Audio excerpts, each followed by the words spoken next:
les rangs du MRC de Maurice Kamto en 2018 à la faveur de l'élection présidentielle de cette année. Il est fait secrétaire national aux droits de l'homme. Rempli d'espoir et avec en tête de nombreux défis, il affiche ses ambitions et espère être élu lors du double scrutin de février 2020. L'opposant participe activement aux manifestations anti-bien, notamment la marche pacifique contre le hold-up électoral, des blessés au cours d'une manifestation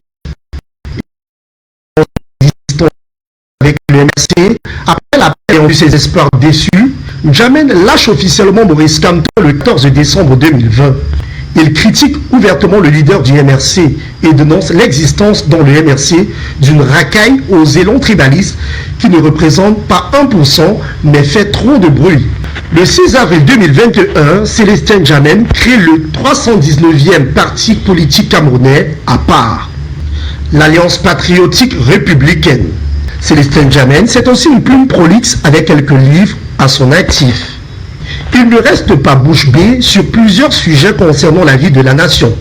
Parlant de l'interdiction des coalitions politiques, selon le président national de l'Alliance patriotique républicaine à part, le ministre Paul Atangadji a sûrement publié son communiqué en se fondant sur un rapport qui n'était pas bon. Comment peut-on considérer que le G20 était parfaitement normal, légal et considérer que l'ATP est une association?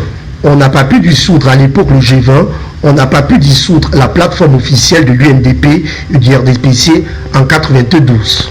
Ce soir, dans Grand Salon avec Jolicom, Célestin Djamène, l'homme politique président du parti à part, échangera sur les coalitions politiques et 2025.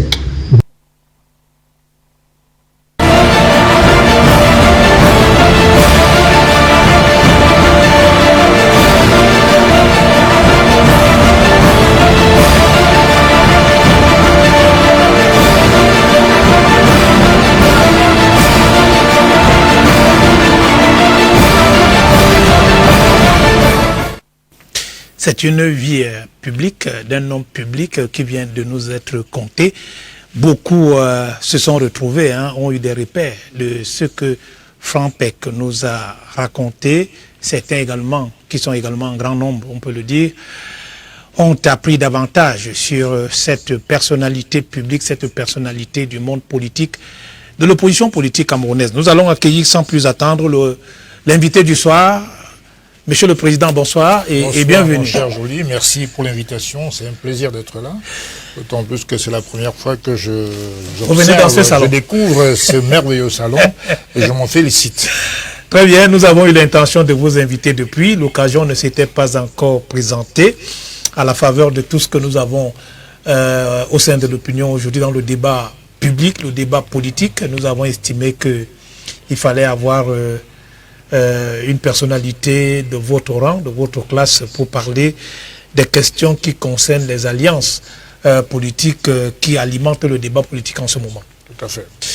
Pendant que vous y êtes, en lisant quelques documents, je me suis retrouvé. Vous faites beaucoup de déclarations sur tous les sujets qui meublent la vie publique. Oui, je crois que c'est aussi le devoir d'un acteur public de se prononcer sur des questions importantes de la société. À quoi servirait un homme politique s'il est casé en permanence dans sa petite, dans son petit, comment dirais-je, dans sa petite caserne, dans son petit cagibi, à observer. Un homme politique est par définition un acteur. Donc, avant de porter la critique à ceux qui sont aux affaires, il faut soi-même éclairer, si j'ose dire, le peuple sur les questions qui me semblent fondamentales. Et c'est ce que je fais sur le sport, parce qu'on m'a souvent reproché de me prononcer sur le sport, comme si la politique échappait au sport. Un homme politique prend des engagements sur l'avenir de la société. Le sport est une donnée importante de la société camerounaise. Vous avez le sport, je l'ai constaté tout à l'heure. Oui, et donc, il est donc naturel que quand il y a des questions qui sont relatives au sport, moi-même étant ancien footballeur, de surcroît, que je puisse me prononcer. Donc les gens me le reprochent, mais c'est dommage parce qu'en vérité, le football passionne les Camerounais. Il faut s'intéresser à tout ce qui passionne les Camerounais. Je peux en témoigner puisque dans une salle attenante à ce studio, nous avons commenté quelques actions du match qui est en cours en ce moment. Justement, dans le sport, vous avez fait une déclaration à l'époque en disant que renouveler le contrat de Rigobert Song, ce serait... Oui, parce que j'ai l'impression que, et j'avais prévenu après le Qatar, j'avais demandé par les réseaux sociaux naturellement au président de la FECAFOOT, qui a quand même une influence sur le choix de l'entraîneur, en tout cas à cette époque-là, de ne pas emmener l'entraîneur Rigobertson en Côte d'Ivoire. Parce que depuis le 21 décembre 2021, me semble-t-il, à Blida, après cet exploit, qu'on peut lui imputer ou pas, n'a pas brillé par sa qualité de management au niveau sur le plan sportif, il n'a pas brillé par son style de jeu, il n'a pas brillé par son organisation, n'est-ce pas, sur le terrain. Donc, et puis les résultats ne suivaient pas. Et malgré tout ce que vous dites là, des gens avaient estimé que c'était un propos dur quand même de votre part. Non, c'était pas dur parce qu'en vérité, faisant la comparaison. Il s'agit de l'intérêt de l'équipe nationale. Le Cameroun, les Lions indomptables, c'est un label. On ne doit pas se contenter du moyen, ou encore moins du très peu. On doit se contenter du meilleur. On a quand même une image mondiale. Le Cameroun, je le rappelle, a été aux portes de la demi-finale en 90. Face à l'Angleterre, n'eût été une injustice de l'arbitre italien, je pense qu'on serait en demi-finale. Peut-être qu'un peu de complexe aussi de notre part. Peut-être aussi, mais en tout cas, j'avais regardé le match. Et je pense que depuis ce jour-là, le Cameroun a acquis une stature assez importante. Et donc, on ne peut plus se contenter de l'à peu près. Je pense que Son n'a pas donné les résultats qu'on attendait de lui. Il était donc normal qu'on puisse le remercier après ces matchs qui n'ont pas produit d'effet escompté. C'est la raison pour laquelle j'avais demandé qu'on se débarrasse, entre guillemets, de Rigobertson. Très bien. Ce soir, nous allons faire une émission qui porte essentiellement sur la politique, même si nous allons respecter les autres rubriques de cette émission, c'est-à-dire que nous irons dans l'actualité et on parlera un peu de vous, parce que quand on a suivi le reportage tout à l'heure, certains peuvent avoir des questions à se poser. Ce sera dans la partie qui est réservée pour le côté jardin. Pour l'instant, nous allons prendre la deuxième rubrique après votre présentation qui était le portrait. Nous allons prendre la deuxième rubrique. Elle vous met face à vos compatriotes. Normal. Certains qui vont dire des choses de vous. Je ne vous l'ai pas dit de l'autre côté, mais ici je peux déjà dévoiler. On leur a demandé de vous parler. Et donc vous allez écouter des gens qui vous parlent. Absolument. Si vous étiez donné de vous retrouver devant Célestin Diamène ou bien de lui envoyer le message, quel serait-il? C'est la rubrique qui suit, le Vox Pop. Tout à fait. Avec plaisir.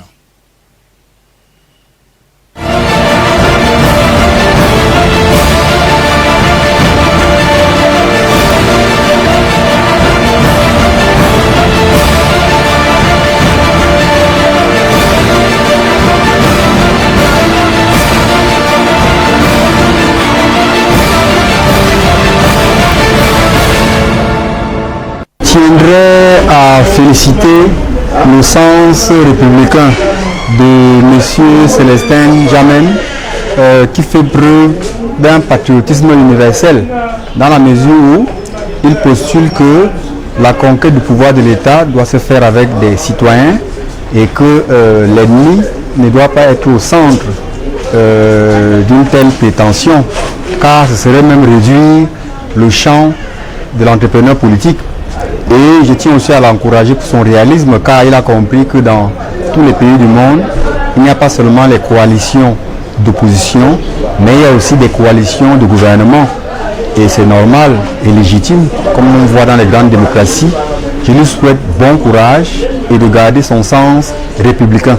Je lui dirais tout simplement qu'un homme de son âge devait être intègre tel qu'il est, mais il ne faudrait plus. Moi, je pense que le parti actuel où il se trouve, c'est lui-même qui est le créateur. Donc il devrait être stable cette fois-ci, parce qu'un homme de son âge, jouer avec l'instabilité dans des partis politiques, aller à gauche et à droite, c'est pas très bien pour un homme de son âge. Il faut qu'il soit intègre et qu'il respecte ses options. Il est objectif, c'est pour cela que de par ses visions politiques, lorsqu'il ne trouve pas son compte dans un parti, il peut faire partie. I would say that if he feels strongly about his opinion and he feels that his opinion is going to lead to some positive change within the country, because I know that the basic reason why most people create political parties is because they want to lead. So somebody may belong to a party and will have an idea which is different from that of the president of the party, and because of infighting, conflict with the president, feels overwhelmed with that, and he decides maybe to leave the party. Maurice Kamto himself was a former member of the RDPC, was former member of CPDM, and he felt that his ideas could not be implemented while being in the CPDM, and that's why he decided to cut off. So I would say to Mr. Celestine that nothing comes easy. He should find a way to find a common ground with Mr. Kamto for them to move forward together, because together they are stronger. But if he feels deep inside him that his ideas cannot be implemented within the MRC, then it's okay for him to break off and form his own party. I think that will be fine. Saint-Germain, déjà que je salue vraiment sa posture et sa qualité, mais j'ai envie de dire d'être persévérant, parce que je crois que quand il veut atteindre le sommet, pour atteindre le sommet, il faut travailler, il faut avoir un travail sur le fond. Parce que lui, il est peut-être qu'il quitte d'un parti parce que quand il vient, il vise un poste, après, quand il n'a pas pu obtenir le poste, il laisse le bateau en plein période trouble. Donc il faut qu'il doit vraiment il doit connaître que la politique c'est la persévérance, qu'il doit persévérer. Quand il a pris un camp, quand il a choisi un parti, il doit méditer, il doit être loyal et fidèle. Là, il gagnerait plus. Mais s'il continue à faire ce qu'on appelle la prostitution politique, qu'il faille. Mais aujourd'hui, comme il a son parti, espérons que après l'élection 2025, il va se relever. Avoir de la hauteur.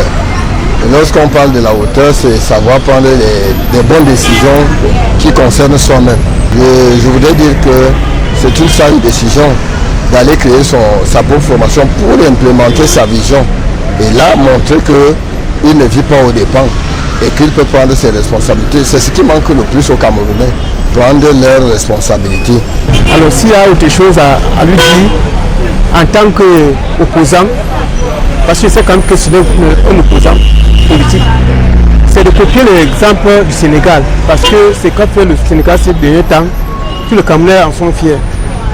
C'est ce qu'il peut nous conseiller de faire. Et les querelles, la politique ne sert à rien, nous voulons un pays qui avance.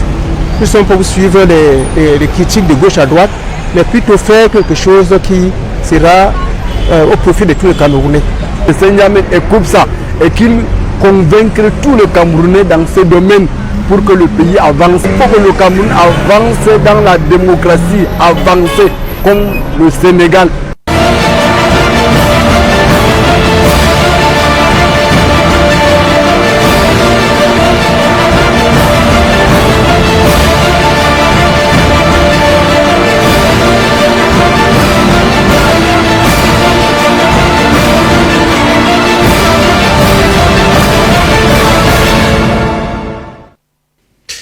Une fois n'est pas coutume, hein, je peux vous le garantir, Monsieur le Président, nous avons découvert ces réactions ensemble et il y a pas mal de choses qui sont dites. Là, vous êtes face à vos compatriotes et je vous laisse le soin d'avoir la réaction que vous avez.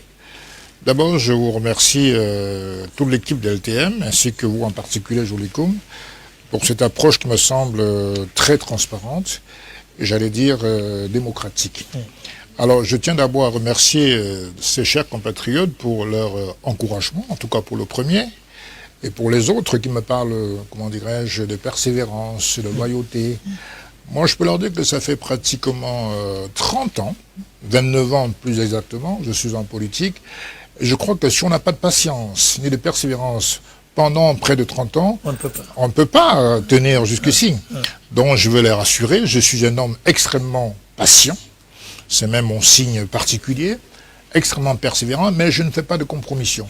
Il peut arriver que je fasse des compromis, c'est-à-dire qu'un consensus, parce qu'il y a des textes et des thèmes majeurs qui nous permettent d'avancer, mais il n'est pas question que je fasse des compromissions. Cependant, je pense qu'il faut quand même rappeler que quand on parle de loyauté et de fidélité, c'est pas forcément à un homme, parce que nous sommes quand même dans le champ politique. C'est d'abord la fidélité et la loyauté à ses idées. Parce qu'en vérité, regardez par exemple aujourd'hui le cas du Sénégal. Qu'est-ce qui se passe? C'est que le PASTEF a été porté au pouvoir grâce au projet de société. C'est pas forcément grâce à Diomaye Faye ou bien à Ousmane Sonko. C'est d'abord parce qu'ils fixent leur campagne sur la souveraineté et la bonne gouvernance. C'est ça qui a motivé le peuple sénégalais. Parce que le même peuple qui a mis Macky Sall au pouvoir il y a de cela 11 ans, a rejeté Macky Sall et à redonner confiance à un autre, beaucoup plus jeune d'ailleurs, sur la base de ce projet-là. Quand on parle de fidélité dans la politique, c'est d'abord fidélité à ses convictions, à ses idées. Bien sûr, il y a des techniques, il y a des stratégies, c'est vrai. On n'est pas obligé de les dévoiler à l'adversaire, mais ce qui compte, c'est la constance et la fidélité. Donc je pense pouvoir dire que je suis un homme fidèle à mes idées, fidèle à ma démarche. J'ai horreur de l'incohérence politique, des changements, comment dirais-je, intempestifs, sans jugement profond. La société bouge, il faut certes s'adapter, mais garder ses fondamentaux.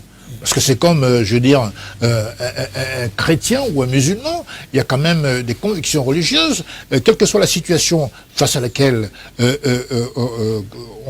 on affronte, il faut bien sûr garder les fondements qui ont fait de vous ce chrétien ou ce musulman. C'est la même chose pour un homme politique. Vous savez, quand on n'a pas de ligne conductrice, on va dans tous les sens, et le peuple s'en rend compte très rapidement. Et jamais vous n'aurez la confiance que vous méritez. Parce qu'après tout, qu'est-ce qui compte? C'est d'inspirer, c'est le contrat de confiance que vous devez instaurer entre le peuple et vous-même. S'il n'y a pas ce minimum de confiance entre le peuple et vous-même, je veux dire qu'il faut arrêter votre carrière. C'est ça qui est mon moteur. C'est-à-dire que j'ai le sentiment qu'il y a dans cette société, et quand je revois votre reportage, j'ai le sentiment qu'il y a des gens qui m'accordent une certaine crédibilité. Donc ça me motive, ça m'encourage, et ça me force à être toujours meilleur chaque jour. Je dois donner la meilleure version de moi-même tous les jours. Je ne suis pas parfait, mais j'apprends tous les jours. Ça fait 29 ans que j'y suis, et j'ai le sentiment que ce pays, c'est pour nous tous. Ce pays, c'est le meilleur pays du monde. Simplement, il y a quelques réglages à faire.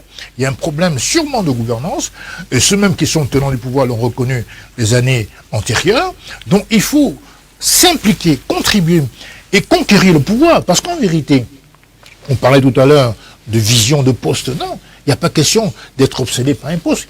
Il y a question d'être ambitieux. Est-ce que c'est un mal d'être ambitieux et d'avoir... Exactement. Ce n'est pas de mal, parce que d'ailleurs, des militants qui n'ont pas d'ambition m'inquiètent. Il faut avoir des ambitions. On peut avoir une ambition qui part de soi, mais pour un intérêt collectif. L'ambition est personnelle, mais c'est pour un intérêt collectif. Parce qu'on pense qu'on a les épaules. On pense qu'on a la détermination, l'envie, la passion de servir les autres. Parce que la politique, après tout, c'est quoi? C'est le service. On n'a pas de temps. On ne vient pas à 8h ou à 8h, à 9h, 10h. Non, on n'a pas de temps politique. On a tout le temps qu'il faut pour servir le peuple. Et c'est ce qui constitue mon moteur en politique, le service aux autres. Peut-être qu'il y a des choses à apprendre, hein, parce que pour certains, l'instabilité peut paraître comme quelque chose de pas bien, de négatif. Pour d'autres, dans d'autres analyses, dans d'autres explications, on vous dira que l'instabilité, même en politique, peut se justifier et être bien comprise. Mais la question, c'est de savoir, de définir ce qu'on entend par instabilité. Parce que c'est revenu, je crois, deux ou trois fois dans les propos de ceux qui se sont exprimés là tout à l'heure. Non, quand ils parlent d'instabilité, de prostitution politique, j'ai entendu ça. Mais ça veut dire qu'ils n'ont pas pris le temps de bien approfondir certaines actions politiques. Quand vous êtes dans une aventure politique, soit avec une équipe de personnes, soit avec un homme, on lie alliance sur la base d'un projet. Si je chemine avec vous, qu'au bout du chemin, vous changez radicalement de pratique ou de comportement, je ne me sens plus en droit de continuer cette aventure si vous vous obstinez à dévier complètement, à maintenir cette déviation. Donc je pense que quand à un moment donné il y a, comment dirais-je, incompréhension, il y a malentendu profond et qui perdure, il faut bien sûr rappeler à l'ordre ou bien lancer des signaux assez percutants. Mais non, si ces signaux ne sont pas entendus ou reconnus, dans ce cas-là, à quoi vous servira-t-il de continuer cette aventure avec des gens qui ne sont plus sur la même vision, avec qui vous ne partagez plus la même vision? Il faut donc prendre ces distances, c'est ce que je fais aussi bien avec le SDF que le MRC, parce que le SDF, rappelez-vous, dans les années 90, est un parti progressiste qui puisait son électorat dans les masses populaires, c'est-à-dire les syndicats, les étudiants, les travailleurs, les médecins, les infirmiers, les travailleurs, les Bayam Selam. C'est de là que venait l'électorat du SDF. À un moment donné, quand on a eu des sénateurs et des députés, on a cru qu'on est arrivé, on se mettait à nous comporter comme des petits bourgeois, Et ce qui faisait qu'il y avait une déconnexion évidente entre la base populaire et l'aspiration idéologique du parti.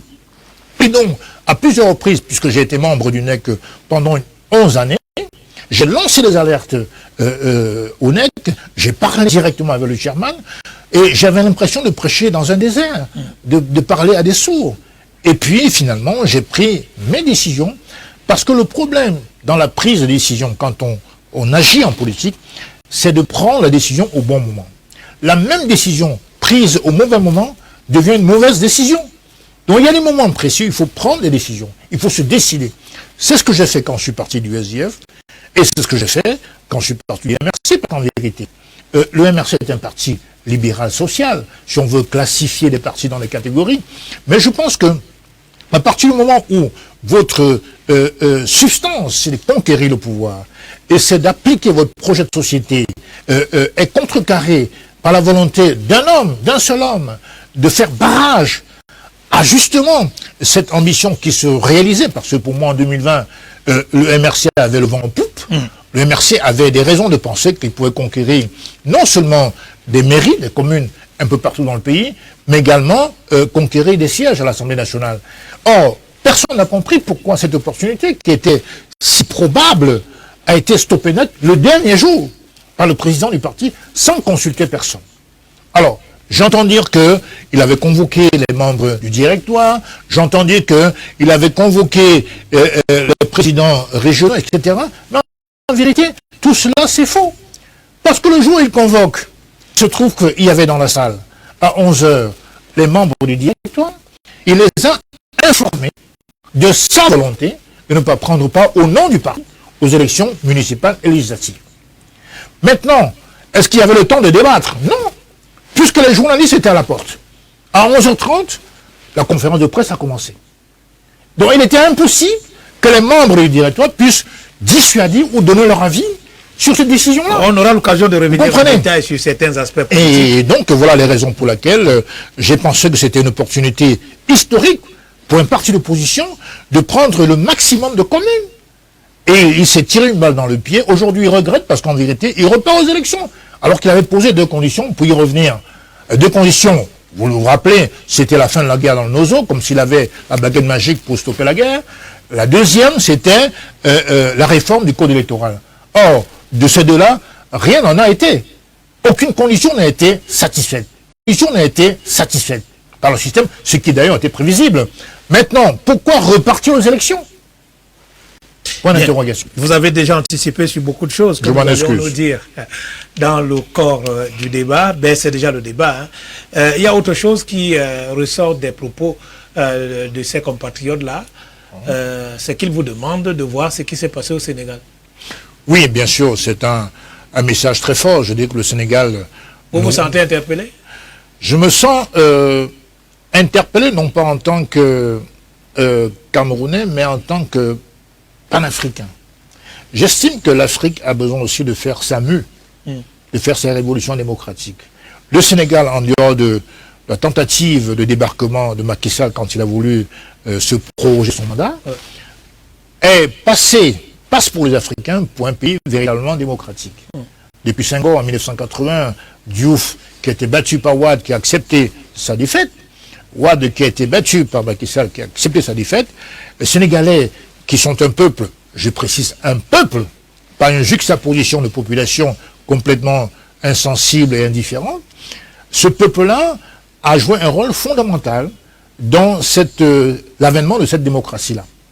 Rappelez-vous récemment, je le disais tout à l'heure, Macky Sall a voulu, dans un premier temps, briller un troisième mandat, ce qu'interdisait la constitution sénégalaise. C'est le peuple qui se lève à Dakar et partout ailleurs, à Ziguinchor, comme un seul homme, pour dire que non, ce n'est pas possible. Il faut respecter les fondements de la République, c'est-à-dire la Constitution. Et ensuite, il a voulu proroger son mandat. Le peuple fait pression sur la classe politique, qui à son tour, députés et sénateurs, saisissent le Conseil constitutionnel, qui retoque, en tout cas rejette le décret présidentiel, qui était visiblement illégal. Donc voilà le jeu démocratique, actif et vivant. Et là, en tant que Camerounais maintenant, ça m'interpelle, parce que j'aurais tant aimé que cette République soit à l'exemple du Sénégal, où les institutions quoi qu'elles existent de manière parfaite sur le papier, on n'a pas toujours l'impression qu'elles fonctionnent dans la pratique. Donc il faut vivifier les institutions, il faut les rendre vivantes, dans le sens où on a le fond qui est là, nous avons une bonne constitution, même s'il y a quelques réglages à faire, notamment sur l'autochtonie, notamment sur la composition sociologique, les béquilles qu'il faut enlever de la Constitution. Je pense néanmoins qu'on peut globalement dire que nous avons une Constitution qui mérite la peine d'être appliquée. Mais le problème, c'est que c'est pas toujours ce qui se passe. Et dans la pratique, on voit tout à fait autre chose. On voit un président du Conseil constitutionnel qui n'est pas totalement indépendant. On voit les présidents de l'ECAM qui sont nommés par le président de la République, qui est en même temps président d'un parti politique en compétition. Moi, je pense qu'il faut couper ce cordon-là. On ne peut pas entretenir les gens quand on est en compétition, être juge et arbitre. Ce n'est pas possible. Donc, c'est la raison pour laquelle je pense qu'il faut dire que le Sénégal nous inspire énormément. Nous aspirons, bien sûr, à passer dans la pratique ce qui existe dans les textes. Célestin Diamène, vous êtes le président de APAR, c'est un parti politique, l'Alliance patriotique et républicaine. Est-ce que vous pouvez nous expliquer pourquoi vous choisissez ces alliances patriotiques et républicaines?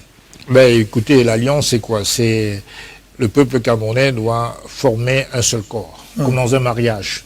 Quelles que soient nos diversités, je pense que l'intérêt commun nous oblige à faire alliance. Quelles que soient nos divergences, quelles que soient nos différences de culture, infraculturelles, régionales, sous-régionales, nous avons en commun l'envie de bâtir une vraie nation. Parce qu'au départ, on n'est pas une nation. On est une diversité de population, comme le disait l'UPC à l'époque. Maintenant, il nous reste effectivement à bâtir un vrai peuple, une vraie nation. Donc, on doit faire alliance. Est-ce qu'il y a derrière un enseignement que vous voulez passer en imaginant par exemple que nous connaissons le terrain politique et l'adversité qui va avec dans notre pays et que malgré l'adversité politique, on peut rester républicain, on peut rester patriote? Bien entendu, l'adversité est consubstantielle à la pratique politique. Parce que s'il n'y a pas d'adversaire, vous avez le caviar offert sur un plateau d'argent, vous n'apprenez rien. C'est dans l'échec qu'on apprend. C'est dans l'affrontement qu'on apprend quelque chose, qu'on s'éduque, qu'on se cultive. Alors, comme vous avez le chemin déjà tracé, quel effort avez-vous à entreprendre? Aucun. Donc, je considère donc que l'adversité n'est pas antinomique, n'est-ce pas, du caractère républicain d'une démarche. Moi, je suis profondément républicain. Je pense que quand tout va mal, il faut s'accrocher précisément aux valeurs républicaines. C'est l'école d'abord, l'éducation, la fraternité. Nous sommes tous Camerounais, quelles que soient nos provenances tribales, ethniques. Et c'est ça qui compte. Quand vous mesurez tout ce qui nous divise par rapport à ce qui nous unit, vous vous rendez compte très rapidement que ce qui nous unit est beaucoup plus important que ce qui nous divise. Et puis, troisième élément quand même joli, dans le monde, dans les tendances politiques mondiales, le chemin est vers les grands ensembles politiques. L'Union américaine, nord-américaine, l'Union européenne, l'Union asiatique, et même il y a une concurrence, une vraie concurrence économique. On ne peut pas se payer le luxe, nous, Africains, ou en pire encore, nous, Camerounais, de nous diviser.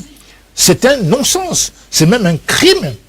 Nous avons l'obligation de nous unir. Comme un Nkrumah, je m'en inspire beaucoup, moi je ne suis pas l'africaniste. Nous avons l'obligation de nous unir, parce que sinon, nous serons non seulement broyés, mais encore pire encore, esclavagisés, exactement comme au XVe siècle. Est-ce que c'est ce que nous voulons? Je pense que non. Donc, en tant que Camerounais, moi je pense être l'un des continuateurs de l'œuvre engagée par les Oumniobe, les Wandier, les Hussein de Afana, les Kingé, les Abel Kingé, etc. Parce que nous avons besoin d'atteindre ce cap-là pour créer une harmonie déjà sociale, mais en plus pour avoir une économie forte, cultiver le mérite, la compétence et l'excellence. J'ai voulu comprendre les fondements de votre parti politique, vous les expliquez, vous leur donnez bien. Est-ce qu'il vous arrive, quand vous dites APAR, A-P-A-R, est-ce qu'il vous arrive cette abréviation-là de la mettre en opposition avec un produit Non, pas du tout, pas du tout. Je ne pense pas. Parce que APAR, c'est un désinfectant anti-parasitaire. Oui, nous voulons désinfecter. Est-ce que votre parti... alors, si vous on veut faire une transposition. Si vous m'emmenez sur le terrain, c'est avec beaucoup de plaisir, parce qu'effectivement, à part l'ambition de désinfecter les lacunes de nos concitoyens, certaines pratiques républicaines, nous sommes là pour les désinfecter, pour les rendre plus viables, plus propres, plus efficaces. Effectivement, à part l'intention, et nous le faisons depuis quelques mois déjà que nous existons, bientôt 24 mois, un peu plus que ça, on a l'intention de faire la politique différemment. Nous sommes aujourd'hui la vitrine de la nouvelle opposition. La vieille opposition qui clamait tout de go bien Moscou, en vérité, ils veulent un remplacement. Bien Smogo, ça veut dire quoi? Ça ne veut strictement rien dire. Très bien. Présenter au peuple un projet viable de société, c'est pas une affaire d'individu. C'est une question de projet auquel vont adhérer le peuple ou non. C'est pas une question de chasser quelqu'un pour remplacer par un autre qui fera la même chose. Ce qui justifie l'alliance, pour parler de votre parti. Exactement. Mais qui va également justifier l'alliance pour parler de toutes ces organisations qui se mettent en place au Cameroun, des alliances pour arriver à un Cameroun meilleur à travers l'accession à la magistrature suprême du Cameroun. C'est ça l'émission de ce soir. Et nous prenons juste une petite transition et nous revenons pour parler de ces alliances-là et de la présidentielle de 2025.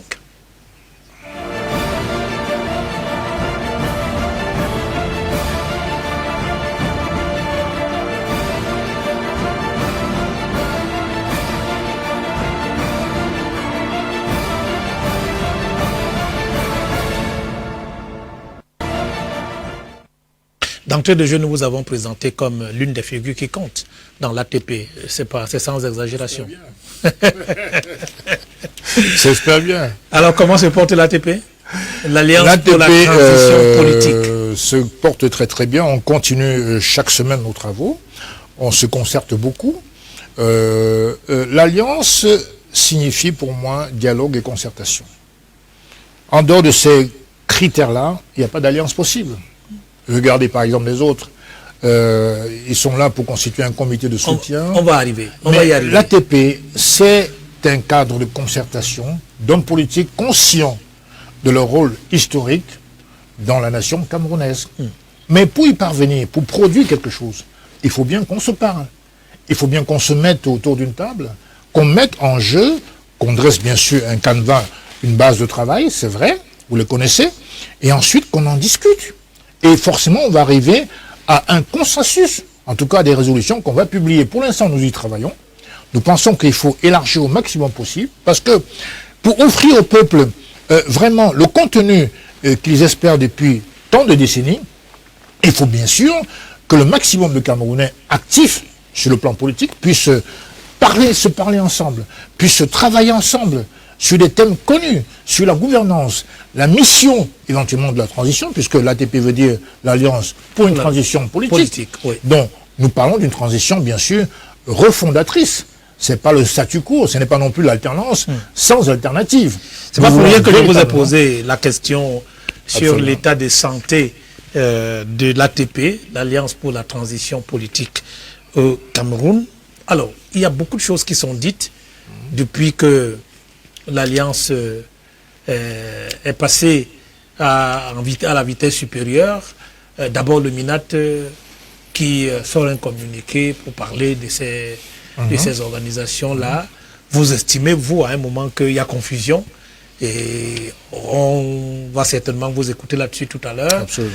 Il y a également des responsables politiques, d'autres qui font des commentaires en estimant que c'est pas la bienvenue, cette ATP, puisque elle veut aller demander au président Paul Biya voilà ce que nous avons préparé et que nous souhaitons que cela se mette en œuvre de cette manière-là. Est-ce que toutes ces choses-là qui sont dites et qui ne sont pas de nature à donner de l'ATP une belle image, est-ce qu'elles ne vous influencent pas? Est-ce que ça ne ralentit pas votre élan? Non, pas du tout. L'ATP a toujours été cohérent et ouvert dans ses méthodes, dans son approche vis-à-vis de l'opinion publique. D'abord, premièrement, sur le communiqué. Je l'ai dit chez vos confrères, oui, à Douala ou ailleurs, effectivement, ou à Yaoundé, j'ai dit que effectivement, le ministre, me semblait-il, avait mal apprécié n'est-ce pas, ce que nous faisions. C'est-à-dire que la nature même de nos activités politiques, c'est-à-dire que c'est les hommes et les femmes politiques. Nous avons suivi cette déclaration. Voilà. Aujourd'hui, est-ce que vous êtes allé voir le ministre? Parce que vous l'avez promis. J'ai demandé à mes amis, effectivement, de constituer une délégation. C'est en cours de pour aller à la rencontre. Pour lui expliquer. Mais je crois que le ministre est un homme qui écoute. J'ai eu la chance de le connaître, notamment lorsque j'allais inscrire mon parti politique. On a gardé des relations républicaines et très courtoises. C'est un homme qui écoute, qui se décide de manière tout à fait objective et de manière assez rapide, parce qu'en vérité, c'est ça, l'action politique, il ne faut pas toujours repousser à demain. Et donc, je pensais qu'on pouvait constituer une délégation pour aller voir le ministre, lui expliquer le véritable enjeu. Il est question... La délégation n'a pas été constituée. Pour l'instant, c'est en cours de réflexion. Pourquoi vous réfléchissez pour aller revendiquer je ne suis pas quelque chose? Je ne suis pas le seul à décider. Est-ce que ce n'est pas une faiblesse d'avoir des responsables politiques qui réfléchissent pour aller vers un... Je pense qu'il faut, nous sommes quand même une bonne dizaine dans cette alliance que vous connaissez. Je peux les citer, il y a eu Cabral Libye, il y a eu le président du SDF actuel, il y a des syndicalistes, il y a des associations civiles, et il y a Olivier Billet qui est le promoteur de cette alliance, en tout cas l'initiateur, et puis il y a moi-même. Et puis bien d'autres que j'oublie, ils m'en pardonneront. Et puis aussi, il y a Georges Mignem qui est dans la diaspora, Jean-Pierre Djemba qui est un ami que je connais justement en France. Et donc, par rapport à tout ça, il faut se parler. Si on va vers le ministre, il faut qu'on se mette d'accord sur le discours à tenir aussi, qu'il puisse le mieux convaincre le ministre. Parce qu'après tout, il est aux responsabilités, il prend ses décisions.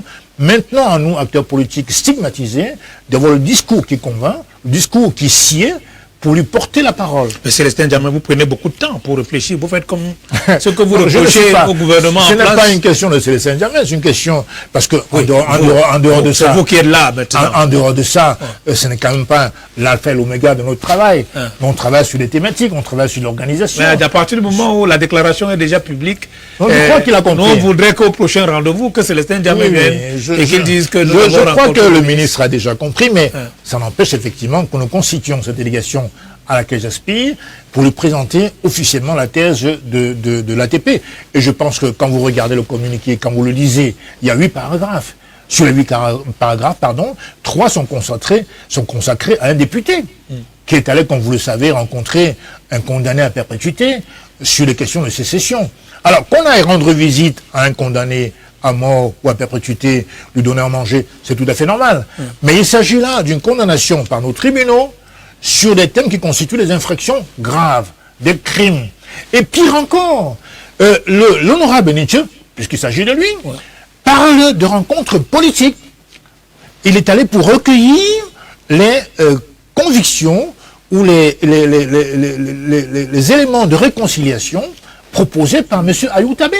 Donc il se fait en quelque sorte le médiateur de la République. Je rappelle quand même qu'il a été condamné sur des faits extrêmement graves.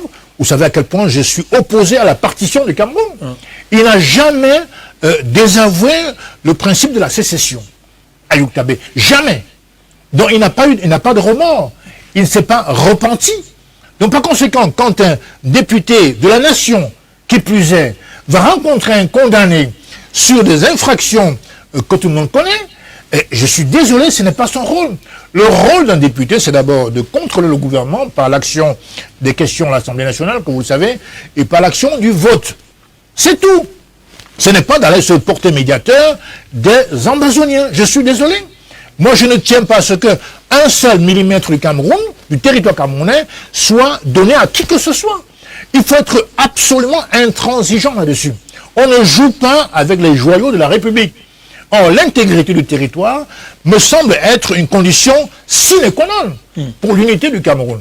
Donc, je pense que c'est ce que le ministre a dit dans son communiqué. Il a stigmatisé l'APC et par ricochet, peut-être qu'il a voulu englober d'autres coalitions, mais c'est à tort, puisqu'on n'a en rien concerné par l'activisme d'un certain député. Alors, moi, j'ai dit que, sur beaucoup de plateaux, que l'ATP est un regroupement de citoyens, hommes politiques camerounais, totalement transparents, qui préparent les échéances de 2025 et au-delà si l'on faut, Et c'est tout.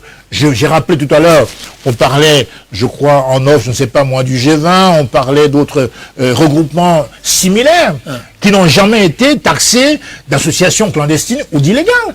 Et c'est tout à fait normal. Et tout à fait normal dans tous les pays du monde. On parle du Sénégal aujourd'hui. C'est des alliances qui ont porté au pouvoir d'abord Ouad, le SOPI, rappelez-vous, le SOPI. Oui. Et puis en 2012, Macky Sall, le M23. Aujourd'hui, Sonko et Diomaye Faye. Et c'est comme ça dans le monde. Donc on ne peut pas imaginer à un instant qu'un ministre ne puisse pas saisir la substance d'une coalition, alors même qu'au Cameroun, il y a eu de nombreuses coalitions. J'ai pas envie de parler du G20, je l'ai dit, de l'alliance entre l'UNDP et le RDPC, etc., etc. Alors, si vous étiez parti rencontrer le MINAT, ce serait pour lui dire que oui, nous comprenons. Ce que vous dites là, nous savons nous aussi que ça concerne l'APC, c'est-à-dire l'Alliance pour le changement, de Maurice Kamto, Jean-Michel Nietzsche et les autres, mais que cela ne concerne pas l'ATP. Oui, on lui dira ça parce qu'en vérité, on n'a rien à nous reprocher. Nietzsche s'est déclaré, s'est autoproclamé coordinateur par intérim de l'APC, dont c'est un acteur principal, essentiel de l'Alliance pour le changement. Nous, chez nous, ni Olivier Billet, ni Cabral Libi, ni moi-même, ni le bâtonnier Akéré, on s'est rendu coupable de quelques transgressions républicaines que ce soit. On n'est pas allé voir des sécessionnistes pour leur proposer nos services, pour servir de médiateur avec la République. Jamais. C'est tout le péché de l'APC, d'être parti voir. Essentiellement, parce que j'ai lu le communiqué quand même. On parle 3 fois des députés qui vont voir des condamnés à perpétuité. Il n'y a pas de condamnés, il n'y a pas de députés dans notre rang, déjà, pour commencer. Et en plus, on n'a jamais posé un acte entier. Sincèrement, est-ce que cette visite de l'honorable Jean-Michel Nietzsche, est-ce qu'elle... Elle était inopportune. Est-ce que... Bon, peut-être. Très inopportune. Mais est-ce qu'elle peut susciter autant de craintes, autant de... Mais je pense que la vie politique, c'est aussi... Est-ce qu'il n'y a pas une surenchère de la part du MINAT? Demande au ministre, je n'en sais rien, je ne suis pas son collaborateur, vous savez. Mais en tout cas, c'est question, c'est que, sur le principe, quand on est condamné, que ce soit pour les mœurs, pour viol, par exemple, ou pour sécession, ou pour certains répondent en disant que ça n'a pas cessé de faire de ce monsieur un Camerounais. Mais on n'a pas dit qu'il n'est pas Camerounais, parce que pour l'instant, l'Ambazonie, c'est un pays imaginaire. Simplement que quand vous tentez de poser un acte grave contre la République, les lois sont là pour les réprimer. C'est ça. Et en l'occurrence, il a été jugé, il a été condamné, et il n'a pas eu de remords, il n'a pas eu de repentance de sa part. Il continue à penser qu'il faut la sécession du Cameroun. Et si l'honorable Jean-Michel Nietzsche était allé lui dire, par exemple, que il faut peut-être adoucir vos positions, il faut peut-être voir dans quelle mesure calmer le jeu, parce qu'il faut bien que ce problème-là, qu'on le règle aussi politiquement et qu'on n'en parle plus. Est-ce que ce serait moi j'ai lu sur les plateformes sociales le post, le courrier de M. Nietzsche, qui se vante d'avoir été un médiateur de la République, quand même, entre un sécessionniste président du gouvernement ambazonien et les autorités camerounaises. Mais enfin, il peut faire des propositions où il est parlementaire, il a un espace politique pour cela, il peut très bien le faire. Je crois que cet excès de zèle, cette obsession de la provocation politique doit avoir des limites. Vous comprenez bien, en tout cas le ministre l'a pris de manière assez virile. Et c'est la raison pour laquelle il a sorti ce communiqué. Moi j'en suis convaincu. Mais l'APC est tombé à une balle perdue, a été victime d'une balle perdue. En dehors de cette visite-là, qu'est-ce que vous reprochez à l'APC? Mais l'APC, ce n'est pas une alliance. Parce qu'une alliance, c'est... Mais c'est son nom, Alliance pour le changement. Même la Chine... Ça c'est limite ou non? Même la Chine dit démocratie, la République démocratique populaire de Chine. Hein. Même à l'époque de l'Union soviétique, on avait le Parlement démocratique soviétique. On sait très bien que dans ces grandes chambres et augustes chambres, il y avait tout sur la démocratie. Non, les initiales ne veulent rien dire si elles ne sont pas incarnées par une certaine pratique. Alors, quand je parle d'alliance, je suppose, ou je présuppose, dialogue et concertation. L'APC, c'est un fan club, c'est un comité de soutien qui a choisi un homme, qui a accepté par un mouvement théâtral, ça s'est passé le 10 décembre 2023 au Palais de Congrès, ici même à Yaoundé, où M. Nietzsche se lève à la surprise générale et demande à M. Kamto, président sortant ou entrant du MRC, Monsieur le Président, nous voulons que vous soyez candidat à la présidentielle 2025. Et il rajoute tout de suite, Et M. Kanto, aussi entrant dans ce jeu un peu inquiétant, répond « Je vous ai compris, si telle est votre volonté, j'accepte d'être le porte-flambeau de l'opposition en 2025. » Oui, c'est extrêmement grave. Quand on dit alliance, on doit aller vers les gens, proposer une thématique, proposer des thèmes d'alliance. C'est la formule qui a changé, parce qu'à la présidentielle de 2018, c'était une affaire du tireur de pénalty. Bon, c'était son slogan, lui, et donc... avec une autre coalition qui ne disait pas son nom, non? La coalition, laquelle, bon, écoutez, la coalition avec Pena Ekuka, perd son âme, c'est un grand ami qui est parti. Pour les Kingay. Alors, Pena n'avait pas un parti politique, on va dire ça comme ça. On n'a pas besoin seulement des partis politiques. Mais ça veut simplement dire que ils ont discuté. Et M. Kanto, en 2018, ne s'est pas autoproclamé. Il a eu le soutien de M. Pena Ekuka. Il a eu son directeur de campagne, père son âme, pour les Kingay, qui se sont joints à lui, qui n'étaient pas en compétition, qui n'avaient pas besoin de discuter. C'est une espèce de coalition. Tireur de pénalty, là, ça voulait dire quoi? C'est-à-dire que c'est moi, devant. Voilà, il y a le penalty, eh bien, il va marquer le penalty, et il a gagné les élections. Évidemment, il y a eu ce que vous savez, à l'époque, en 2018, il y a eu des manifestations pour dénoncer effectivement le fameux hold-up électoral. On n'en parle plus. Hein. Et puis, et voilà, ce qui s'est passé, le Conseil constitutionnel a tranché, et comme le disait M. Kanto en 2004, c'est une décision papale, presque papale. Dès que le Conseil... C'est un dogme. Dès que le Conseil a tranché, tout le monde se tait, mais malheureusement, aujourd'hui, il n'applique pas lui-même ce qu'il avait écrit en 2004. Vous voyez? Alors, l'Alliance, là, qui va préparer un document et qui va aller le donner à Paul Biya, on voudrait comprendre quand même. Monsieur le Président, de quoi s'agit-il? Bon, alors je voulais... Non, ça ne m'amuse pas, non, parce que c'est la manière dont vous la posez qui m'amuse un peu. Ça dit qu'au départ, il y a eu en fait un document qu'on appelle le plaidoyer. Le document a été initié par notre ami Olivier Billet. Dans ce document, il y avait deux options. L'option 1, qui parle du gouvernement d'union nationale, et le plan B parlait de la stratégie électorale, c'est-à-dire de la mutualisation des capacités électorales des différents membres de la coalition. Alors, sur le premier point, si on parle du gouvernement d'union nationale, nous avons la conviction, lui et moi, qu'au départ, après 1992, qui était la première année d'élection pluripartite, multipartite au Cameroun, les autres années, les autres échéances qui ont suivi, n'ont pas donné des résultats escomptés, malgré toutes les stratégies électorales. En conséquence, nous pensons donc avec, parce que qu'on le veuille ou non, M. Biya, il a l'expérience, c'est un homme d'État aujourd'hui, et à l'âge qu'il a, il n'a peut-être plus la même posture intellectuelle ou philosophique qu'il y a 30 ou 40 ans. Donc il peut avoir changé d'avis et penser à sa postérité, et dire que me voici sur la dernière ligne droite de ma vie politique, j'ai envie de laisser au peuple camerounais un héritage politique et sortir par la grande porte. Alors ça peut se passer par un gouvernement d'union nationale, c'est-à-dire que rassembler tous les enfants, les filles et les garçons, les hommes et les femmes du Cameroun, enfin qui travaillent ensemble en mettant de côté leurs questions de chapelle politique. Et ça s'est vu ailleurs. D'ailleurs, vous savez que M. Wade a travaillé avec d'autres personnalités du PDS, avec M. Abdou Diouf. Et ça a fonctionné, même s'il a démissionné après. Donc, M. Biya, pourquoi pas, c'est un être humain qui évolue, sa pensée évolue. Et puis, c'est un homme qui est rentré dans l'âge de la sagesse.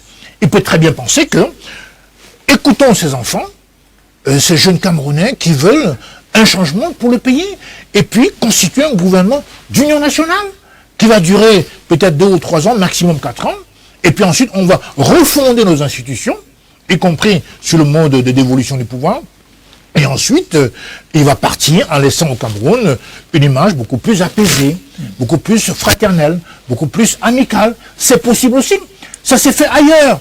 Ça peut donc se faire comme... Alors les gens me répondent en disant que non, M. Biya, c'est pas possible, il a toujours été un assoiffé du pouvoir, c'est un dictateur, qu'est-ce que je n'ai pas entendu? Mais je vous dis, on vit aujourd'hui, ici et maintenant. Le président n'est pas celui qui a été il y a 40 ans.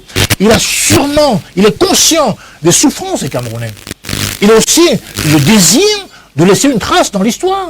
Il doit écrire ses mémoires, il doit écouter ses enfants, il doit laisser une postérité plus ou moins positive. Alors, c'est dans cette optique-là que l'ATP avait prescrit dans son plaidoyer, en tout cas l'initiateur, l'option 1 qui était le gouvernement d'union nationale. Mais je vais vous rassurer, on a eu, comme je vous l'ai dit tout à l'heure, plusieurs séances de travail, et la majorité de mes amis ont abandonné cette option-là. J'étais mis en minorité, je me suis incliné parce que je suis profondément démocrate, mais à cœur, je pense qu'il faudra toujours penser que les Camerounais doivent se parler. Ils doivent se mettre ensemble et travailler sur les thématiques de refondation. Vous avez abandonné l'option d'aller voir le président Paul Biya. C'est ce que je voulais vous dire quand je souriais tout à l'heure. Bon, là c'est la majorité. Et maintenant vous faites comment? Maintenant, nous sommes focalisés sur les stratégies électorales. Nous pensons que l'opposition doit mutualiser ses efforts, ses capacités. Bon, vous connaissez la musique, c'est-à-dire que dans les zones où, par exemple, l'un des partis est très présent et très populaire, on fait alliance et on va investir les candidats sous l'étiquette de ce parti-là. Là où on est moins fort... là, c'est pour les élections locales. Locales, essentiellement. Pour la présidentielle, maintenant, on a évoqué la question aussi des primaires. Bon, on n'a pas encore défini, c'est vrai, le panel qui va constituer l'électorat. On n'a pas encore défini comment on va faire pour... Les primaires en interne? Bien sûr. C'est-à-dire que... la tête de... Alors, on est en train de réfléchir à ça, parce qu'on pense que d'autres pensent qu'il y aura un panel de 1000 ou 2000 personnes qui vont représenter les couches sociales de tous les Camerounais. D'autres pensent qu'il faudra uniquement ouvrir l'électorat aux militants des différents partis membres de la coalition, de l'ATP. Et d'autres pensent enfin qu'il faudra étendre, n'est-ce pas, le vote, même s'il s'agit des primaires de l'opposition, à tous les Camerounais porteurs d'une CNI. Et donc, il y a un débat là-dessus. Je pense qu'aujourd'hui, l'ATP est en pleine discussion. On évolue. On a des réunions de manière assez régulière et c'est la méthode que moi j'apprécie le plus. Vous savez, moi, j'ai avalé cette couleuvre d'abandonner le principe même d'un gouvernement de cohabitation nationale, de sursaut patriotique. Je suis patriote. J'ai pas honte de le dire parce que j'ai mon pays. Il n'y a pas de quoi en voir honte, non?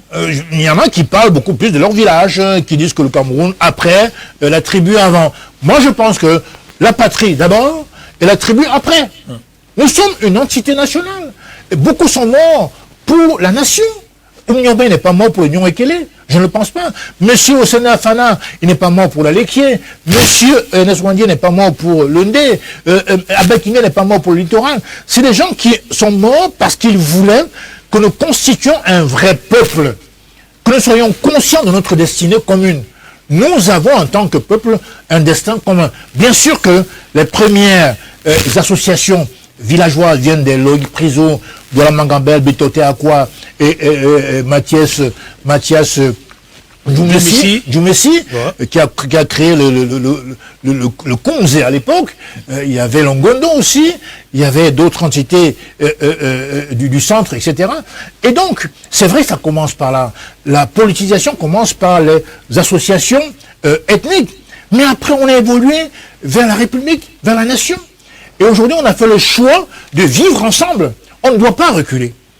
C'est un acquis. Ce n'est pas un acquis, c'est vrai, mais on doit consolider cette initiation qui est faite par nos précurseurs. On doit continuer. De votre longue carrière politique d'une trentaine d'années, vous êtes mieux placé pour répondre à la question que je vous pose maintenant. Vous faites la différence à quel niveau entre l'Union pour le changement et l'ATP? Je crois que l'Union pour un changement, l'Union pour le changement apprenait un alignement, une approche caporaliste de l'élection, de la coalition. C'est-à-dire qu'en fait, il y a un messie, il y a un candidat déjà connu, on doit aller le soutenir, point.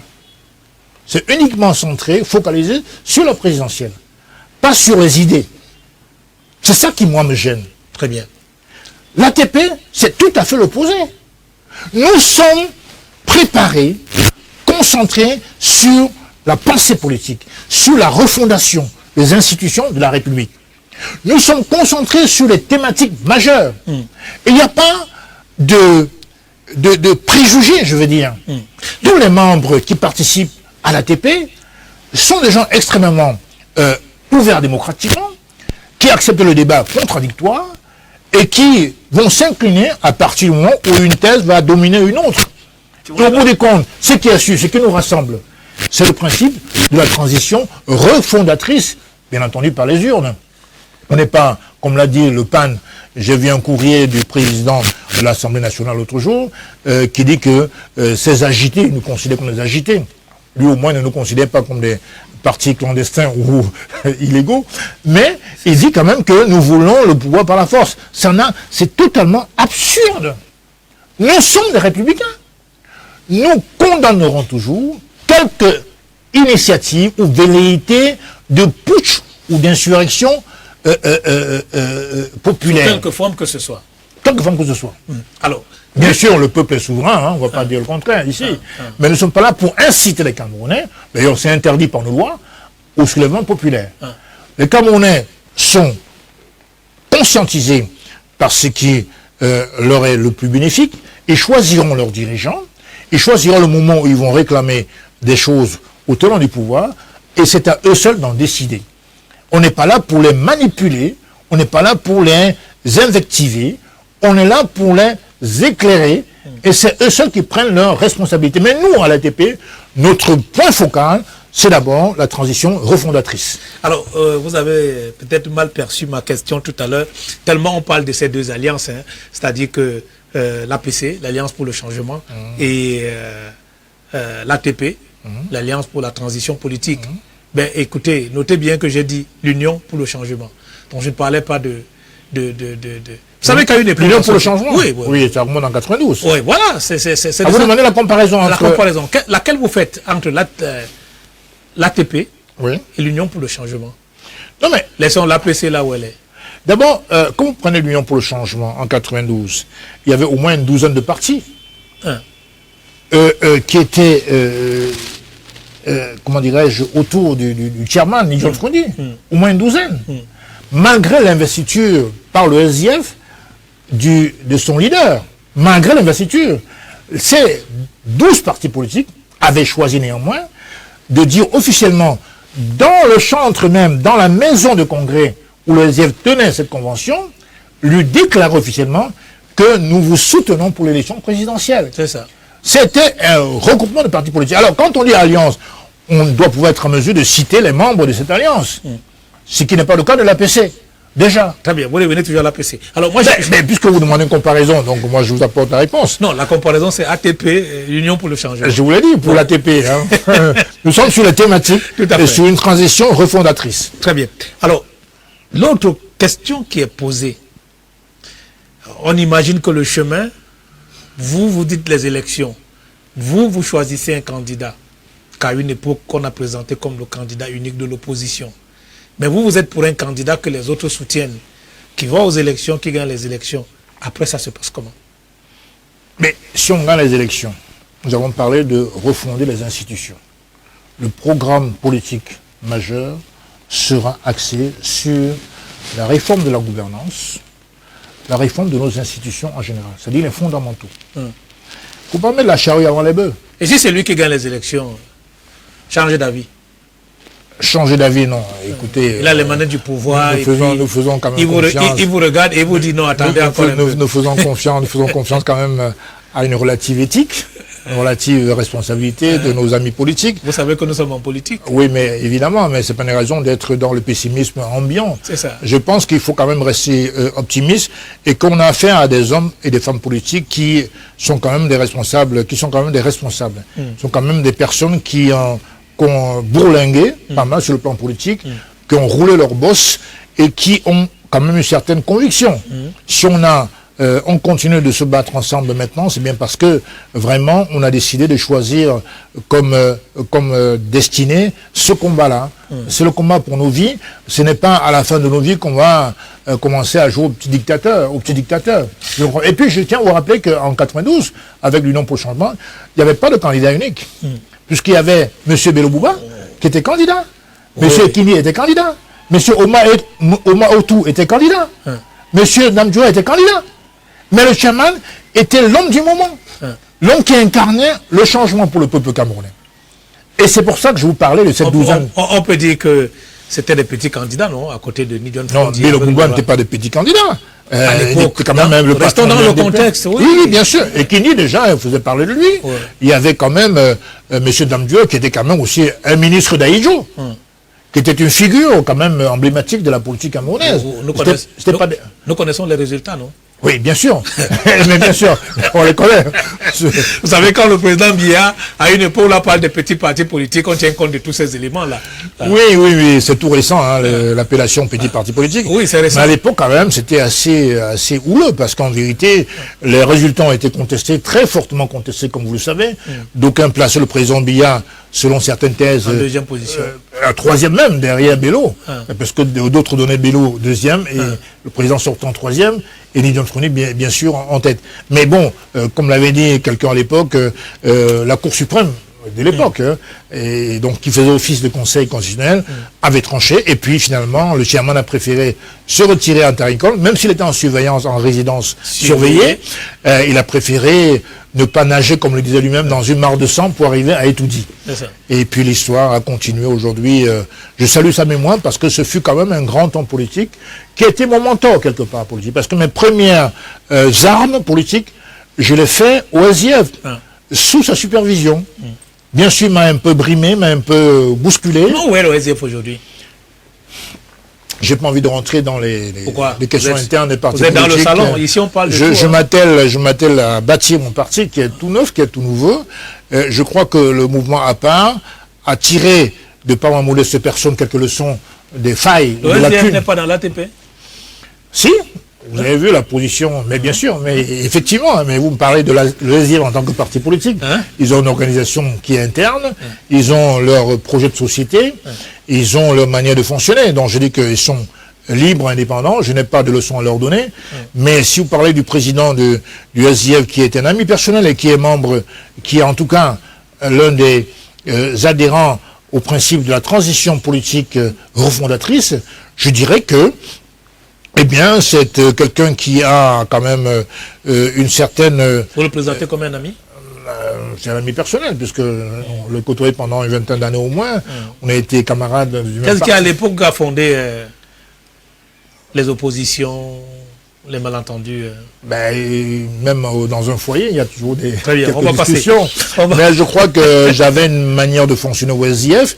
Bien sûr, je suivais la ligne politique et idéologique du parti, mais lui, il avait aussi des ambitions, comme moi, et il était normal qu'il y ait des chocs entre nous. Il y a eu plusieurs fois au NEC qu'on a choqué, on a même clashé des fois, mais c'était dans le cadre des ambitions pour mieux représenter notre parti politique dans les communes. Vous savez qu'il est venu me déloger, entre guillemets, à Douala-Premier, en 2013. Le parti du sud-ouest de Mundemba pour venir me défier de manière amicale, si j'ose dire, avec la bénédiction du NEC. Bon, j'ai accepté sportivement cette entorse, si j'ose dire. Et puis, finalement, il est passé député à Voury-Centre. Et j'ai continué mon combat pour le parti. Tout simplement. Alors, l'ATP a, on ne va pas dire changer de fusil d'épaule, a réajusté dans sa démarche en tenant compte peut-être des critiques, non? Et c'est politiquement correct aussi, non? Oui, nous sommes, quand on est démocrate, on doit être sensible à la critique, à la contradiction. La contradiction, ce n'est pas l'antagonisme. On peut être, par exemple, l'homme et la femme, on est opposés, on n'est pas antagoniste. C'est-à-dire que il y a la nuit et le jour. C'est des oppositions. Mais l'antagonisme, c'est les gens qui veulent un autre système. La critique au sein de l'ATP, on se contredit. C'est pour ça qu'on avance. Parce que chacun présente ses arguments. Et à la fin de la réunion, on arrête le meilleur argument possible pour le collectif. Lorsque vous avez des amis politiques, qui parfois même sont des amis personnels, et qui traversent des périodes de turbulence, vous voyez là où je vous entraîne. Oui, bien sûr, bien sûr. Je parle de votre ami Cabral. Oui, j'ai bien compris. Mais vous savez, moi aussi j'en ai subi quand j'étais à un moment donné. Et puis je crois que ça fait partie des des épreuves que doit traverser un homme politique. Il faut s'en accommoder parce qu'en vérité, on a des convictions. On ne peut pas penser que la vie politique, c'est une vie sans épines. Il y a peut-être des roses, de temps en temps, il y a aussi des épines. Parfois les supporter. Quand on veut du miel, il faut savoir supporter les piqûres de l'abeille. C'est ça. Donc je pense que mon ami Camara, je lui ai dit, s'il m'écoute encore aujourd'hui, d'aller rencontrer le ministre de l'administration territoriale et lui parler en tant que frère, en tant qu'adulte, et qu'ils essaient de trouver un angle, parce qu'en vérité, M. Camara, c'est une valeur quand même politique de notre pays. Même si on n'est pas toujours d'accord sur certaines thématiques, il n'en restait pas moins vrai que c'est un homme de valeur. Et donc le Cameroun en a besoin. Aujourd'hui, est-ce que ça suffirait d'aller voir le ministre Atangandji? Je pense que c'est un début. Est-ce que c'est une affaire du ministre Atangandji ou alors une stratégie quand je du vois, parti dominant? Pour dire vrai, pour être un peu simpliste, disons que quand je lis les sorties, comment dirais-je, de Cabral Libi, épistolaire, je me rends compte qu'il stigmatise beaucoup le MINAT. Et donc je me dis, effectivement, si c'est le MINAT qui est le problème, mais pourquoi ne pas aller chercher la solution vers celui qui est censé être le problème? Ça me semblerait plus logique. Voyez? Parce que si vous vous arc-boutez uniquement sur le droit ou sur le juridisme, mais vous ne vous en sortirez jamais. Quelle que soit votre critique. Regardez un peu, si je fais une transposition avec le football, vous savez, quand on nommait Otto Pfister, qui était l'un des coachs de Lyon, dans les années, il y a Mohamed s'y était opposé. Mais il a fini parce qu'il s'était braqué. On va y arriver parce que c'est l'un des sujets d'actualité qu'on va vous en parler. Alors, nous allons bientôt quitter la scène politique pour partir dans l'actualité. Peut-être que là, on va y trouver des éléments politiques. Deux pans en une question. 2025, l'ATP a joué et a gagné. La suite, vous la voyez comment? La suite, on entre dans l'œuvre, dans la seconde étape, qui est de mettre en place un travail gouvernemental d'équipe. Ce sera un gouvernement de mission, un gouvernement de combat pour refonder nos institutions. C'est indispensable. Combien d'années? 2 ans, 3 ans? Je pense 3 ans, mais nos camarades ont décidé 4 ans. C'est pas très grave. Moi, je plaidais pour 3 ans. Et je pense que là, pendant les 4 années, eh bien, on aura fini le boulot. Et puis les nouvelles élections vont être enclenchées à la 5e année ou la fin de la 4e année. Et le Cameroun va donc prendre son envol véritablement sur quel genre d'élection? D'élection où élection présidentielle. L'ATP sera comme tous les autres partis politiques. Ça sera une nouvelle constitution, de nouvelles institutions qui seront mises en place. Et donc c'est qui garantissent vraiment l'équilibre, la transparence. Absolument, absolument. Et c'est un travail de titan qu'il faudra mener. Et c'est le chemin qu'on a pris. Donc, loin de nous l'idée de forcer quoi que ce soit. Qu'à la fin, que le Cameroun également soit cité dans le monde comme un exemple. Exactement, et même mieux que le Sénégal. Et si ça se passait autrement, c'est-à-dire mal? On prendra acte et on continuera le combat. Très bien. Vous savez, la politique, c'est quoi? C'est une chaîne de combat. Il ne faut pas toujours se dire que dès que la mangue n'est pas mûre, je ne peux pas en profiter, donc je lâche le combat. Non. Les mangues mûriront et vos enfants prendront le relais. Et ainsi de suite, de génération en génération. Chaque génération, dans une relative opacité, comme disait François Hollande, a sa mission. Il a un choix. Soit l'accomplir, soit la trahir. À l'ATP, qui est une vraie coalition, pas un fan club, nous avons décidé de travailler sur la durée. On a décidé de travailler collectivement sur le long terme. Ça veut dire que, quoi qu'il arrive, on a déjà ensemencé dans l'esprit de nos jeunes frères et de nos jeunes sœurs l'esprit qu'on ne peut pas rester indifférent à la marche de notre pays. C'est quand même notre pays. Ce pays, c'est l'héritage de tous les Camerounais. C'est pas la propriété de quelques-uns. Moi, j'ai toujours dit que je préférais l'eau pour tous que le champagne pour quelques-uns. Non, c'est dans cet esprit-là que je me suis engagé depuis maintenant bientôt 30 ans. J'ai commencé à me battre politiquement au lycée Georges, j'étais encore adolescent. J'avais créé un journal, l'acteur social. On parlait déjà de divorce. Comprenez, d'autres notamment. Et donc ce virus a continué à m'animer jusqu'aujourd'hui. Et je pense qu'il y a de mérite que par rapport à vos actes posés, vous paraissez indifférent. Parce que quand vous êtes neutre en période de turbulence, vous êtes du côté de l'oppresseur, s'il y en a un. Donc il faut toujours prendre position. J'ai toujours pris position.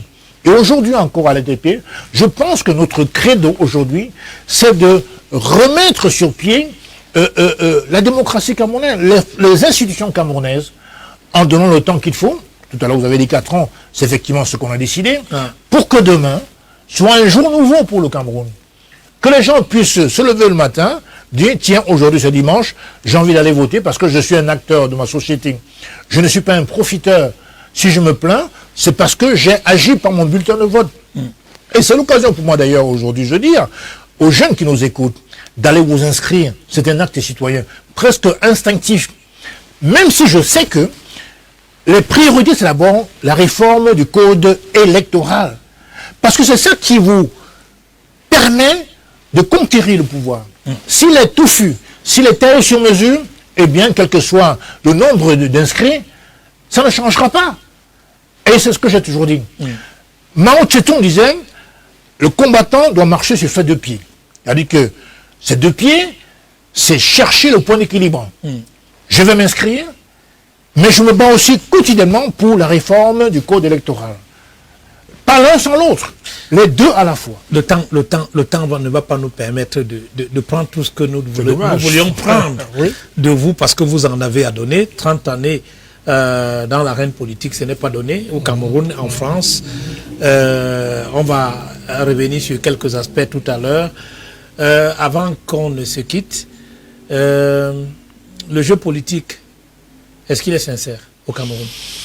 Le jeu politique... Pas qu'on se quitte, que l'émission est terminée, mais qu'on passe à une... Oui, non, j'ai bien compris. Non, peut-être qu'il faut expliquer ça peut-être à oui, j'explique ça aux téléspectateurs. Et non, je crois que le jeu politique est délibérément, comment dirais-je, délibérément verrouillé, délibérément malhonnête. Parce que ceux qui sont au pouvoir... L'ATP, au bout du compte, entend le déverrouiller et le rendre... Entend donner toute sa grandeur... pour parler comme l'autre. Parler comme l'autre, en tout cas, il n'a pas le monopole de cette expression, donner toute sa grandeur aux institutions camerounaises. On est quand même un grand pays. On est un pays à qui Dieu a tout donné en termes de richesse naturelle. Il est anormal que certains Camerounais se pensent ou se croient obligés de s'exiler au Canada et partout ailleurs, alors qu'on peut réussir dans son pays. Donc je pense qu'effectivement, il y a un jeu qui est verrouillé volontairement. C'est bien dommage, mais je n'en veux pas à ceux qui se comportent ainsi parce qu'ils n'ont pas compris que la vie sur Terre n'est qu'un passage. Très bien. Il faut qu'ils s'élèvent spirituellement. Monsieur le Président Célestin Djamène, nous allons prendre une petite transition. Nous revenons pour vous mettre en face une ou 2 questions qui ont trait avec l'actualité la plus récente. C'est la rubrique actualité de notre émission.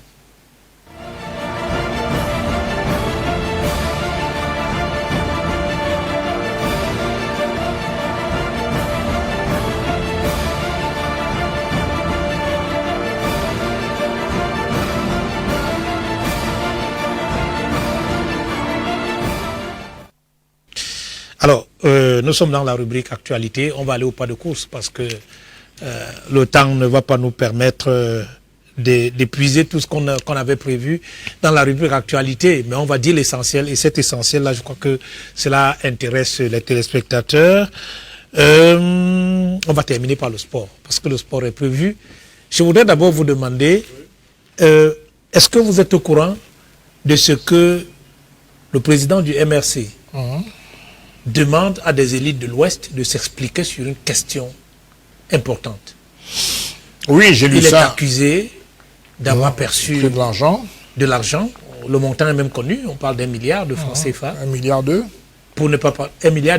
Vous donnez avec plus de précision. Ben, écoutez, je suis un grand lecteur. Je suis un lecteur avisé comme vous. Un citoyen surtout avisé qui est à l'affût des activités et des propos des uns des autres. Vous comprenez la démarche du président Capto? Je comprends qu'il veuille polir son image. Tout être humain le ferait.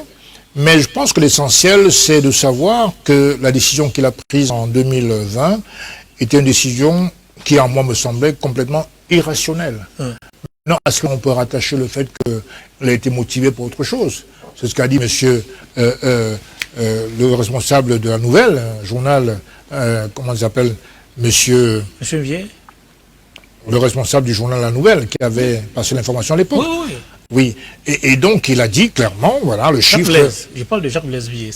Oui, Blaise Villiers, effectivement, lui, il a carrément dit que il assume ce qu'il dit, il a des preuves, apparemment, et que, voilà, et qu'effectivement, M. Kanto aurait pris 1 milliard, donc on disent 1,2 milliard, selon les idées qui sont balancées, et puis, semblerait-il que certains hommes politiques, notamment du côté du RDPC, le conseiller Luxin Jumpokam, le SG du parti au pouvoir, Madame Chouente, Monsieur Chouente de l'ex-Express Union, et puis Gouchingue de Congelcam, auraient remis à Baham un montant d'environ 1 milliard de francs CFA, donc confirmé par Monsieur Blaise Villiers.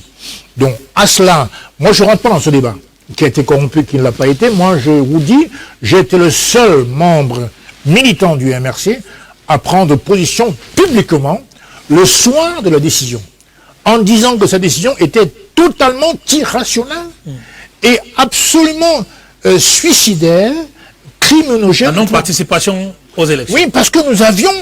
Vous l'avez déjà dit dans cette émission. Voilà, donc voilà, que je voulais savoir. Monsieur Villiers assume, ainsi que ceux qui ont déclaré... Cette affaire va se terminer comment?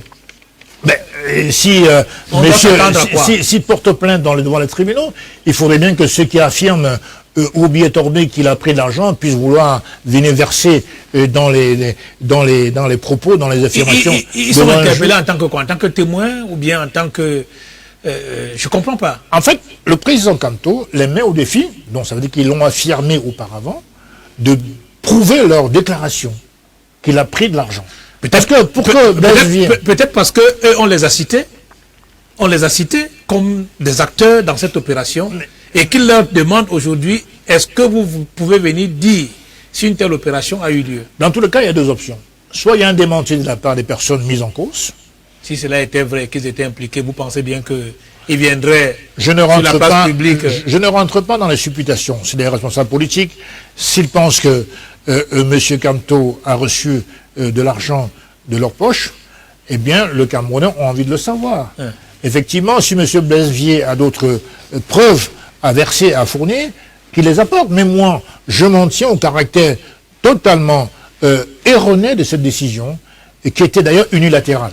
Je l'ai dit et je le redis parce que je pense que la répétition est la mère des pédagogies.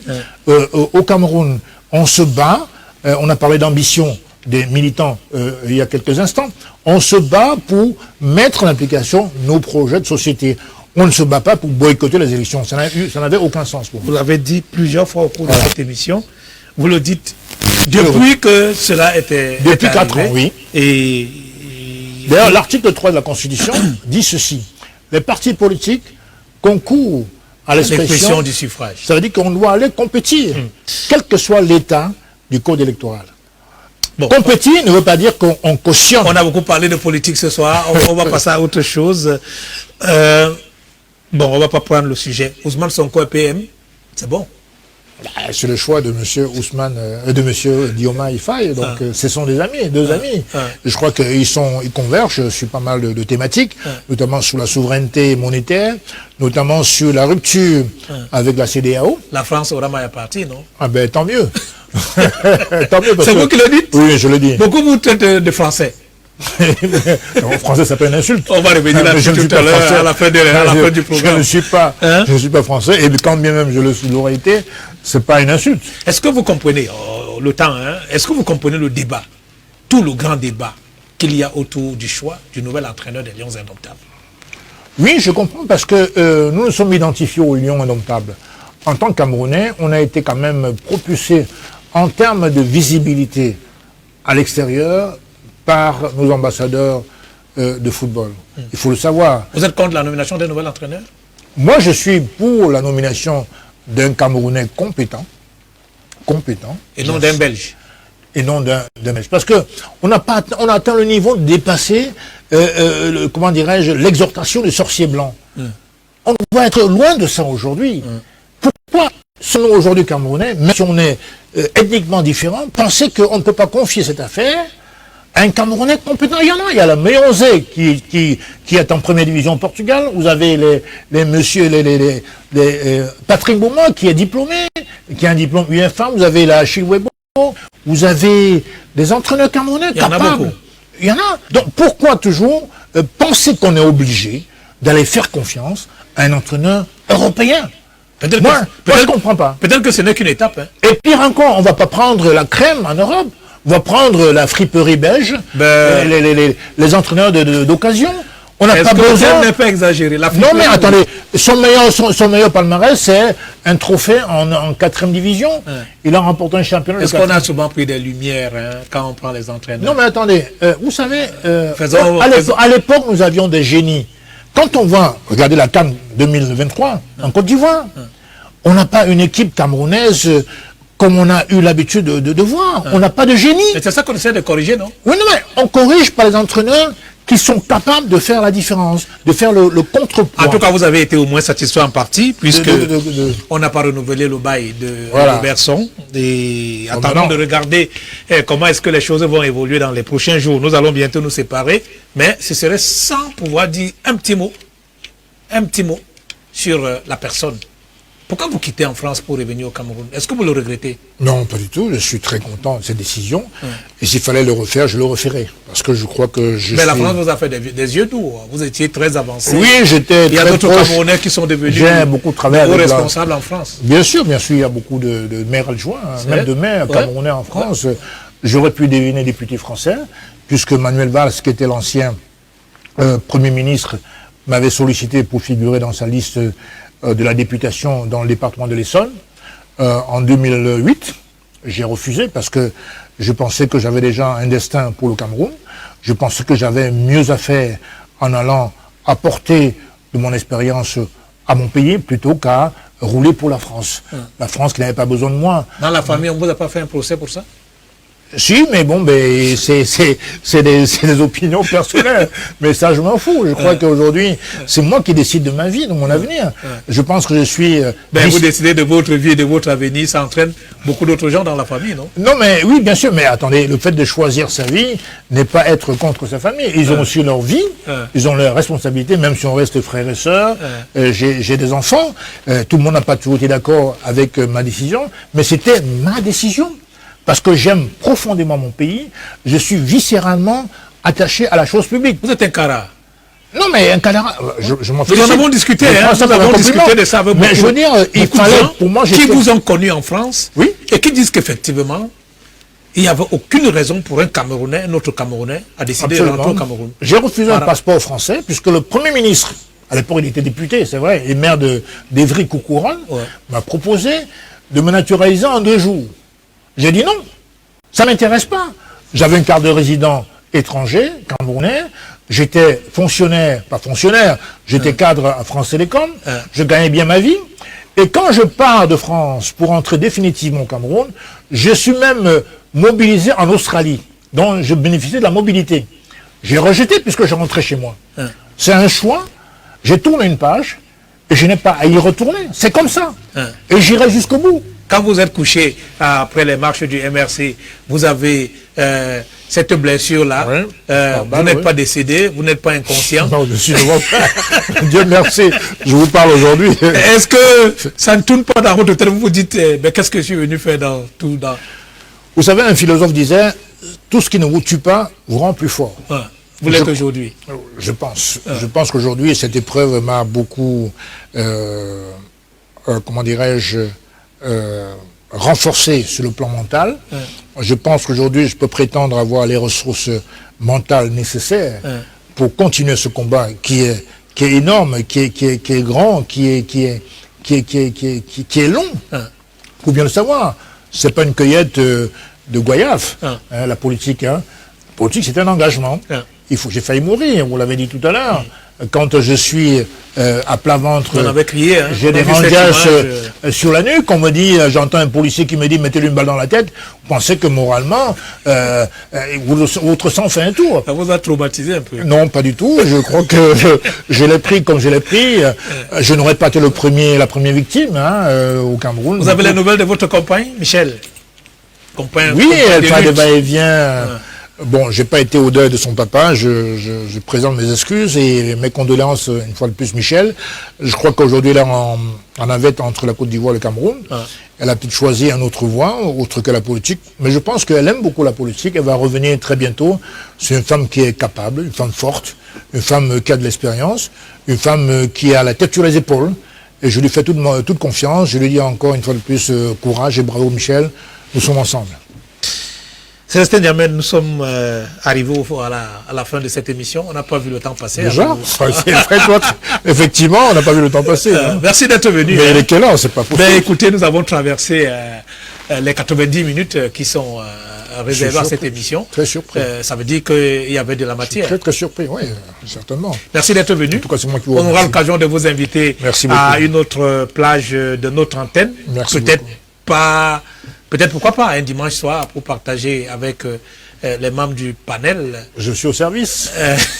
Au service de point final. De mes concitoyens, au service de la politique, au service de la nation, au service du peuple camerounais. C'est ma vocation. Merci d'avoir accepté de partir de Douala pour Yaoundé pour participer à cette émission qui s'achève. Madame, Monsieur, c'est tout pour ce soir. Point final, c'est dimanche à 19h pour l'émission de ce soir, le Grand Salon. Nous vous disons rendez-vous jeudi prochain quand il sera 21h sur la ville. Rediffusion de ce programme mardi après-midi 14h. Bonsoir.